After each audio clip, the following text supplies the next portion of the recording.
I mean, he's in Boise, Idaho, which I think is a pretty large urban area. And we've talked to other gym owners who built their brand by being polarizing. He's legitimately like the only person, I think he said in the state, that is doing what he's doing. Yes, he didn't even have the key fob. He would get the client he was training to let him in and then just like stick a plate to keep the door open so he could welcome the next clients that were coming in. Hello and welcome to Gym World Worldwide. I'm your host today, Mateo Lopez, and today we're doing something a little different, a little special. We're flipping the script and we're going to be interviewing my good friend, partner, business partner, neighbor, compatriot in the gym management software wars, John Franklin. He's here today. We're here today. What we're going to do today is we're going to talk about 7 of the most creative, tactical, coolest, neatest, dopest gyms that we've taken a look at so far here in the year of our Lord 2025. We were looking through the past episodes and we decided, hey, there's a lot of good stuff here, maybe some things that people missed. And we're going to basically give you a rundown of the ones we like the most, the best ones. So John, how's it going? How are you? It's always a good day when I'm talking to you, Mateo. And, Wow. and you know, as we go on this journey and we wage war, we battle on the grounds of gym management software. Every once in a while, you have to stop and reflect on the progress and smell the roses. And we've talked to some really interesting gym owners this year, and I think we need to honor them. And that's exactly what we're going to do. And it's who we do it for, episode, you know? Yeah, it's who we do it for. It's for gym owners, by gym owners, with gym owners. There you go. There it is. So let's break it down, gym owner. We're going to go one by one here, talk about some gyms, and then highlight the thing we thought they did really well. To start us off, we did an episode with a gym called Empyre Fitness. This is over out in Boise, Idaho. The owner, Zach Peterson, this concept was really cool because he used to run a streetwear company called Tattooed and Successful before opening the gym. And he's kind of combined the two businesses together. And really in just, a little less than 3 years, the gym has over 300 members. It's profitable. And he's looking at maybe expanding to a second location. So if you want to learn more about Zach and this awesome gym, be sure to go back, watch the full episode. But John, the cool thing about this, like I mentioned before, was that he built the kind of fashion label, the apparel company first. And so how was he able to take that brand equity and translate it into like a gym with people coming into a brick and mortar business? Well, I think first we need to mention the reason I liked it so much is that the HQ and the gym are immediately next to each other. Yes, that's true. Yes. Teo and I have been working together for, I don't know, over 10 years now. Over 10 years, yes. One of my dreams, one of the only consistent dreams over that 10-year period is that like I've always wanted like a fun factory, like a little, like my own little clubhouse. And that was literally Zach's motivation for opening the gym. Like he had the brand, he was grinding. You know, it sounded like he got the fashion label going just by he told us he would have like calluses on his thumbs from DMing people so much to try and get them to buy t-shirts. Right, and wear his stuff. And he just needed a place to work out. And he wanted to make a cool looking space. And so he rented the place next door. He made this gym. I think he said the Tattooed and Successful brand had 100,000 followers on Instagram through like just the grind. And he was able to leverage that audience to pre-sell, like basically get the gym to break even and spent $0 on ads. He said that the gym is profitable, but because he bootstrapped it, every dollar he's just been reinvesting to make it better and better and better. And it is a very cool looking gym. If you go back and look at the episode and check out photos of it, like it is beautiful for a side quest. Yeah, and I think the other thing too is that like the brand is very well defined, and it's not for everyone, right? Not everyone likes that tattooed, not hardcore, but like tattooed kind of a little bit of an edge to it aesthetic. And I guess for owners listening, I know that people struggle to straddle that line, right? Between being accessible to Gen Pop, you want to be a gym for everyone, versus kind of standing out and making your own kind of brand identity that at least attracts like It's not going to be for everyone, but it'll attract this certain group of people. So where's the line, do you think, between being memorable, standing out, causing some waves, versus, being a little off-putting, being too scary, being driving too many people away?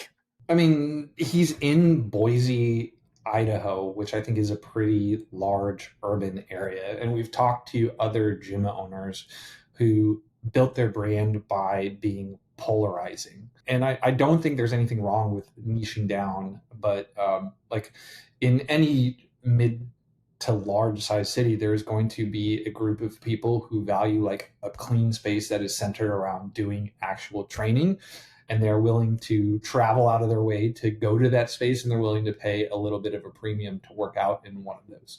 So I think it's okay to say like, hey, we are not for this type of person, but probably not the best strategy if you're in a town of 3,000 people. There you go. Yeah. If you want to learn more and see more of the gym that we're describing and kind of the apparel, the Instagram, check out that episode, check out Zach, and follow along. Like we said, he's going to maybe open up that second location. So very excited to see where he goes next. And speaking of going somewhere next, we're going to travel to Lafayette, Louisiana. Not we have a large town. Our next gym that we wanted to talk about, which is Train Unique. Now, I actually don't think I was on this one. No, Damon I did in person. So Damon is a friend of the pod, a friend of Kilo, and a friend of Two Brain Business. And so I can give you the quick rundown. So Damon specializes in athletes with intellectual and adaptive disabilities. He's running a very profitable gym with only 160-ish members, and he's doing it in a shared space. So because he works with like the neurodivergent community, like his hours are 10 a.m. to 5 p.m. So he has like another gym operating out of the gym. So his costs are literally like zero. And he's legitimately like the only person, I think he said, in the state that is doing what he's doing. People drive like over an hour each way to take their kid to train with Damon at the gym, which is crazy. And because nobody else is doing what he's doing, he gets into like, if you have a neurodivergent son or daughter, like they tend to be in parent groups and hang out with other people in their programs and government agencies, like helping people with neurodivergent children. And so once he got into that circle, it spread like wildfire. And so he spends very little on marketing because the product is so unique and he's so niche down that he's not competing with any other gym. It's you take him to Damon's gym or you don't take him anywhere. Yeah, being the only option is great. So yeah, I imagine he doesn't have to do a ton to make new sales. But a question I would have in this scenario is if you're dealing with people with disabilities who are neurodivergent, usually you're not selling directly to the person who's going to be using the services. You got to be dealing with caregivers, parents. So what is that like onboarding process like? It's not just like you can send your 30-day new member email automation to the athlete. So I imagine it's got to be a little bit different. So what does he do? If you're starting off from like a referral, which is most of his clients, there's like a base level of trust versus like someone being on the toilet and giving their opt-in info to the 6-week challenge ad that you put in there. So like they know what it is usually when they sign up. They start them off with like a trial class, and what they'll do is they'll have an extra staff person that is like focused directly on the prospect. So you get a little more individualized coaching and programming before having them commit to a membership. And so you can get a little bit of an experience. And then afterwards, it's just a conversation to, do they want to train a group? Do they want to train with me? Standard sales process from there. Wow. It's a cool concept. And it's great that he's helping people, especially, a community, a group that oftentimes is underserved. If other people, like other gym owners, like want to try and offer more of their gym, of their services to people who have maybe adaptive challenges or disabilities, or even they're neurodivergent, like did he have any advice on what the first steps would be if you want to try and introduce a program like this? So what's crazy about him is that he's doing really well, and none of his athletes are on any type of government support, so they're paying out of pocket to train at Damon's gym. Like, we're going to talk to another gym owner here shortly, Ryan Webb, who has he's opening up gyms so quickly I can't keep track, somewhere between 7 and 9 locations now, trains the exact same community, but he's in California, where the state gives you up to $400 a month to do that. And so a lot of his revenue comes from state sponsored sources. What's crazy about Damon is they're paying out of pocket for that. And he's developed this full system on how to coach people, how to launch programs like this. And I believe that is kind of his next step, is he's going to be selling that, so you can kind of plug and play into your gym if you have somebody who is good at dealing with like the neurodivergent community. And he said a lot of his people are like teachers or specialists who work with neurodivergent children already. And because, you know, he's in Lafayette, Louisiana, like what he's able to pay is usually more than they'd make doing any type of like government work or anything like that. So it's like a net positive. Wow. Inspiring stuff, dear gym owner. If you're like me and haven't seen the episode, go check it out. And as we are working through our inspirational stories from the last first half of the year here, our next gym that we want to talk about was Unleashed Strength. Unleash apostrophe D Strength, coming out of Manassas Park, Virginia. It's Joe Strada's gym. It's a 24/7 kind of strength-based gym with a lot of bodies in the door, right? Over 600 members. A good chunk of those, I believe, came directly from Instagram, TikTok clips. He used social to get that first group of members. Something that I think was cool when talking with him and checking out his socials is like a lot of the stuff just kind of seemed like he was filming it on the fly or in the gym. It seemed like it was real. It seemed like it was authentic. What would you say to like people who are trying to create more content but kind of get stuck because they want it to look a certain way, they want it to be polished, or they think, it's not good enough, or I can't really post this? One of our most popular episodes last year was with Cassie Day. And Cassie Day runs a gym out of Toronto that does really well. And her episode was all about this like very regimented, highly process driven social strategy that worked really well for attracting her clientele, which was like underserved women in fitness. Joe said he has literally no content strategy. Like, he just gets to the gym, Right. thinks of something funny, whips out his phone and puts it all together and just goes off of the top of the dome. And because of that, like this isn't for everyone, right? Like, he's got the gift of gab. It's funny, and it's a strength focused gym. So I believe he has a powerlifting background and is well connected in the powerlifting community, just like understands that audience well.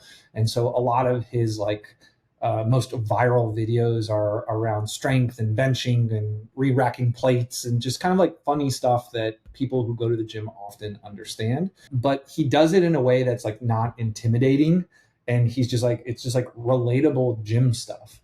And a lot of gym owners like feel like they have to take it so seriously and the post has to be so real. And like sometimes you just like a meme that hits well is good enough and works a lot better than doing 100 average social posts where you're trying to teach people how to deadlift. If I remember correctly, I feel like I may be misremembering. I feel like he said something like, yeah, when I like tried to do it like more intentionally or with a plan or with structure, like the things I thought would hit didn't hit.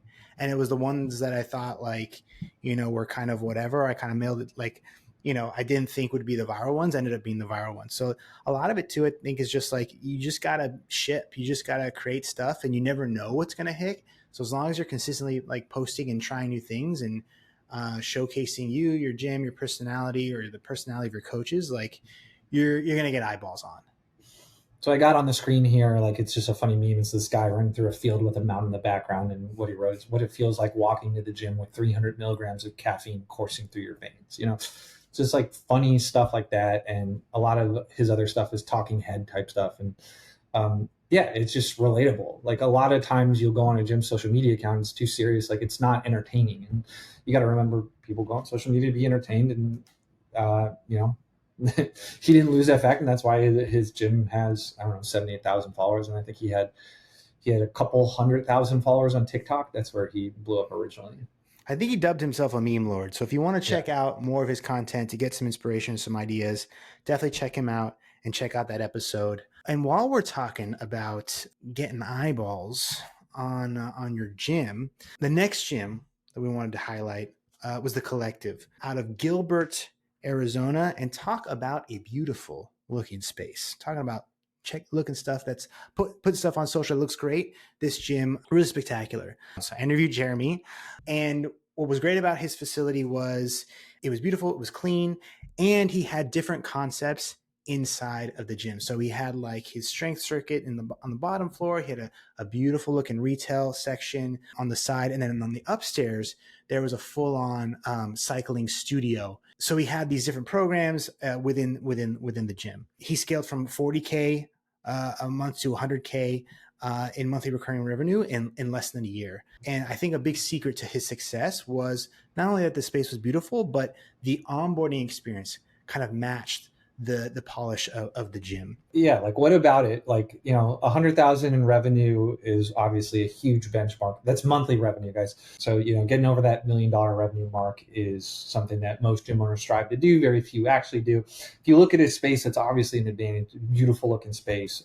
I believe his market is like a great market for that. But if you're a gym owner who doesn't have a ton of money or doesn't have the most beautiful space in the world, what can you learn from Jeremy and apply to your gym, this week to make some more money? So he had a pretty intentional and robust like onboarding program for new clients. And I think the offer, it was all like, you're doing your free class. Like everything was centered around like, come try a free class. On the call, if you opt in for the offer on the call, it's like, oh, are you interested in cycling? You're interested in strength conditioning? Like you figure out the track and then you get them scheduled.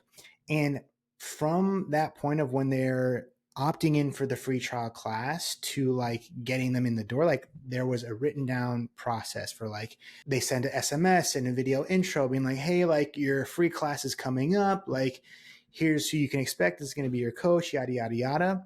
And then there is like a little mini goal setting session with the client prior to them stepping into class. So he has a dedicated, not a salesperson, but essentially a sales rep, right? A dedicated onboarding person who's separate from the coach, right? So this person, you're instructed, hey, you're coming to your trial class. You're coming in 30 minutes before the class starts. We're going to chat a little bit, give you a tour of the space. So you're getting a tour, you're chatting with the onboarding or sales rep person, and you're doing the goal setting stuff. You're kind of talking about the programs. And then there's an intentional handoff to the coach.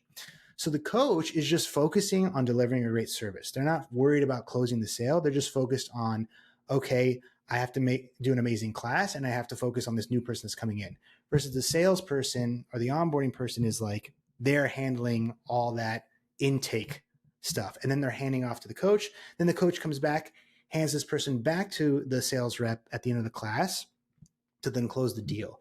And then from then on, there's intentional check-in points at the 7-day mark, the 30-day mark. You're getting handwritten notes. Like the onboarding process, I think, is dialed.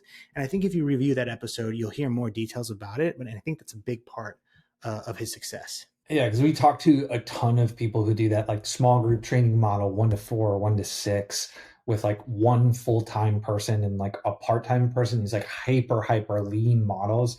I always wondered how that would work when you have like a new person coming in and like the coach has to like dance between coaching the classes, doing all the admin, integrating that person. It seemed a lot harder. And one of the things that's nice about having a little more scale like this is you can have a dedicated person exactly whose full job is to make the experience better, make the person feel welcome and comfortable, answer questions, do all that. So I always love gyms that invest a little bit more in the people on the front desk and can make that experience a little cooler for their clients and the prospects. Exactly. And like I said, the coach just focus on making that class awesome. And then they can hand that person back to the salesperson and go back to their clients. So I think that's what's really, really great about his gym. And he has a great location. He knew the owners that were developing the residential and kind of business center there. Like the gym's great. And yeah, it's really cool to see what they're doing over there. Hey gym owners, are you looking for a way to generate more leads, close more sales, and increase client retention? Introducing Kilo. We are a software company that gives gym owners the tools they need to increase revenue and run a successful gym. With Kilo, you get a beautifully designed website to capture more leads, an integrated marketing automation platform to increase sales, and our gym management software so you can add new client memberships, process payments, and organize your class schedule. If you're ready to upgrade your gym management software, book a call at usekilo.com. We've talked a little bit about branding. We've talked a little bit about niching down. We've talked a little bit about onboarding and how to make new members that you're attracting feel great in the gym. This next piece, or this next gym, Forged Fitness, out of Canada here, Ottawa, Canada. We highlighted this gym because they were Ottawa's first HYROX affiliate. The owner is Connor Oakley. They've been going all in on this new methodology, concept, competition, style of fitness. I don't know what to call it, but yeah, they've been going all in on HYROX, and it's allowed them to grow significantly. And I think what's notable is that like they're using it as a lead generation tool to then also feed into their other programs, while also having, you know, a lot of their training and their services centered around HYROX training, HYROX competitions. The dopest thing about Connor, though, is how he started. So if you're someone who wants to start a gym one day, you should definitely go listen to Connor's episode. So he like used the Canadian version of Craigslist to get one personal training client. And he's like, and he didn't have a gym, he didn't have equipment. So he's like, oh, don't worry, I'll come train you in the gym in your building. And so he started training this person in their building. And what he didn't tell that person is that he had sold other people personal training.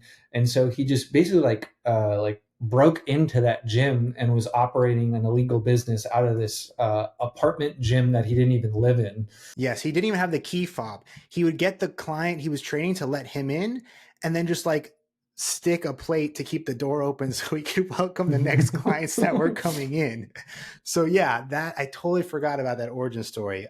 Yes, if you want to start a fitness business, personal training business, you have $0. There's a way to do it. You can. Yeah, definitely consult a lawyer. Don't, but you know, we're not. This is not investment advice, but it was definitely one of the funnier origin stories we heard. But yeah, to your point, he was early to the HYROX train, right? And HYROX affiliation is something that he used to be a CrossFit gym. It's definitely something that CrossFit gyms or ex-affiliates are interested in. And one of the things that HYROX lets you do when you get an affiliation is you can run these things called simulations, which are basically events. And so he started doing these like competitions between two gyms, charging, you know, like I think it's like $100 to $200 for an entry fee, capping it at 6 teams or whatever. And it would be like a 2-3 hour event, and they would bring in like $2,000, and he'd do, I think he was doing one a month with plans of doing 2 or 3 a month.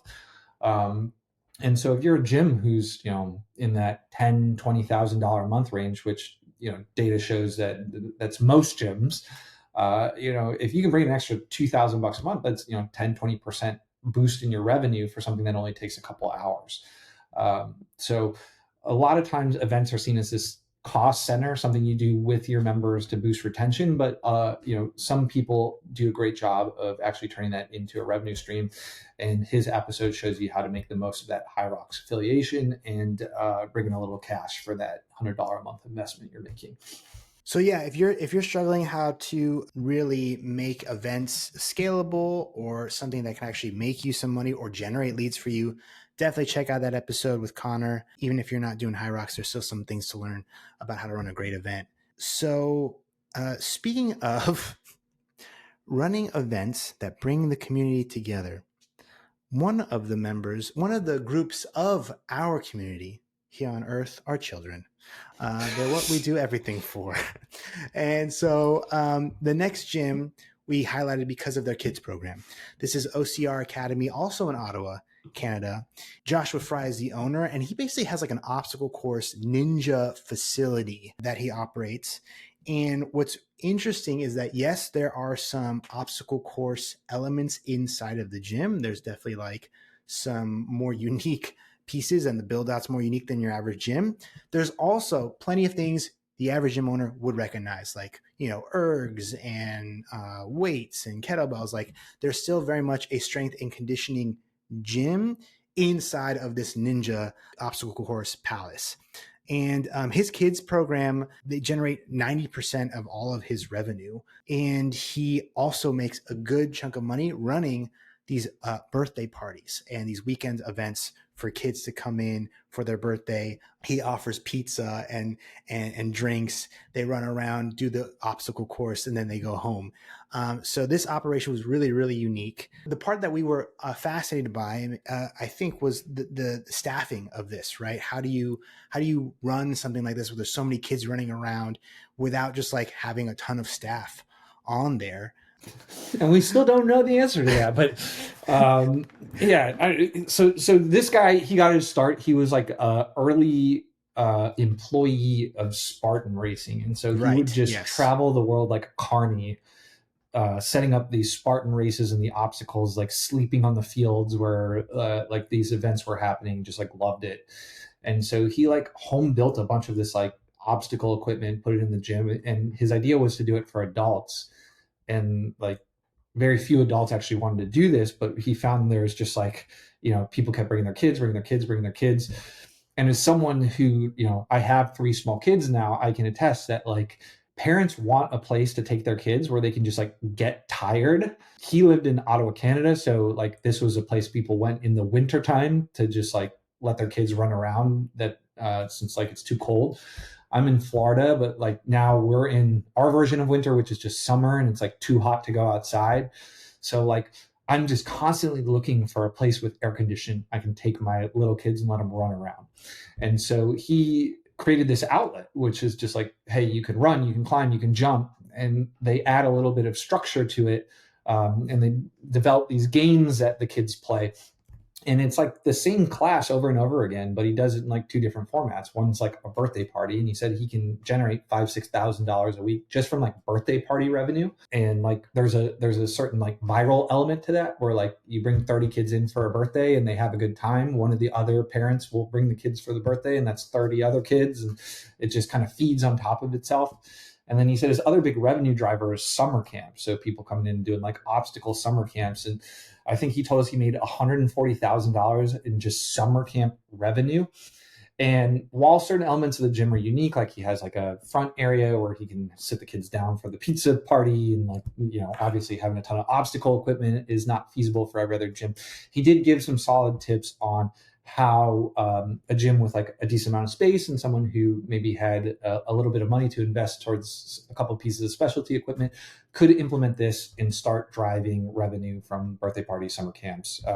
And this is kind of a no-brainer if you already have kind of a decent kids program within your gym. It's just like a different angle that maybe some gym owners haven't thought of. But a lot of people already have this, like already have a kids program. And it's helpful for those, especially during the summer, those midday hours where a lot of the time your gym is kind of empty anyway. These are times that he was able, especially on weekends, to like fill in some hours and utilize the space when normally, it would be tough for adults working a 9 to 5 to like jump into class. So I think that was something that was also pretty cool. So obviously a very unique model. I think to close out our little episode here is talking about one more gym, also had a very different model than other gyms we've talked about and interviewed on here before. This was the Yard out in San Francisco in the Bay Area. And what was cool and unique about this gym is that members, the gym is set out with private individual training pods.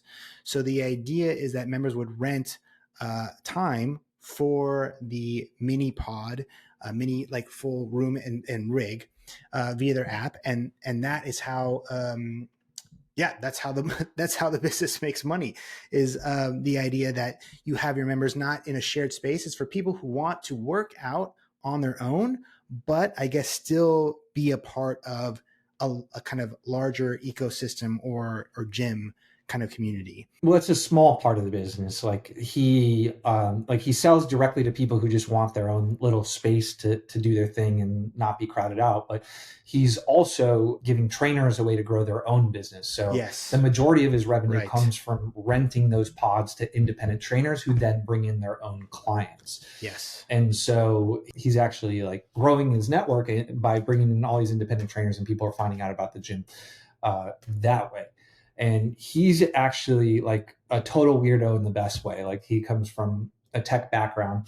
The guy's name, I don't know if you mentioned it, the guy's name is Joe Cicero. Of all places, you want to follow him on LinkedIn. So definitely not the most, not exactly where you would think to find a gym owner promoting his business, but he is in the Bay Area where there is a lot of LinkedIn activity.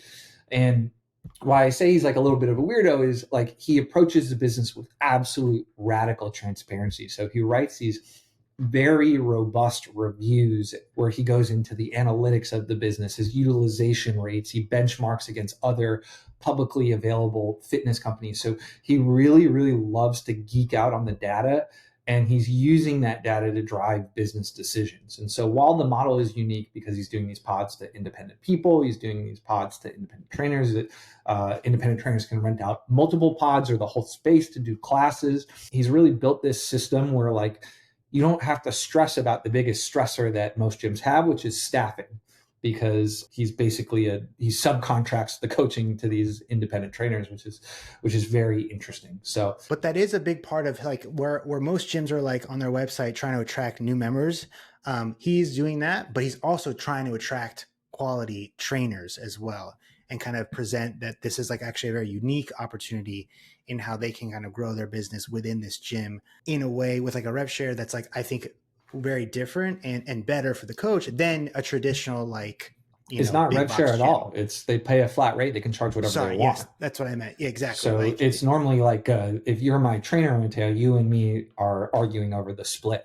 Yes. Where in this model, it's, hey, you pay $35, $40 for the hour. You want to charge 300, I still get $40. You want to charge 80, I still get $40. So you can, if you have kind of a celebrity trainer who's got a big clientele and a high rate, like a lot of those people will be tempted to jump ship if they're in like a big box gym where they're only getting like a 20% payout. And so it makes it less of a combative relationship in a traditional like like owner trainer relationship where there's the pie and we split up the pie, where it's just, hey, I want my piece, and however you do it on the back end, that's your business, which is cool. Well, that pretty much wraps it up for our 7 favorite gyms from the last from the first half of the year, or at least the ones that we thought you should know about for sure. We've talked about a few things today: branding, how to make your unique voice stand out and create a brand that people want to fly the flag for. We talked about niching down, specializing, picking a group, and going all in. We talked about how to then broadcast that brand and that message out into the world by just not being afraid to post some videos, especially that humanize you and your brand in your gym. We talked about once you get people into the gym, how to onboard them effectively, be intentional, make the experience just as polished as your amazingly polished looking gym. We talked about events. We talked about how to run unique programs like a kids program. And we talked about how to create more opportunities for your staff, for your coaches, by maybe changing up the way you pay them or allow them to pay themselves. John, any last comments for our listeners before we send them off on their way?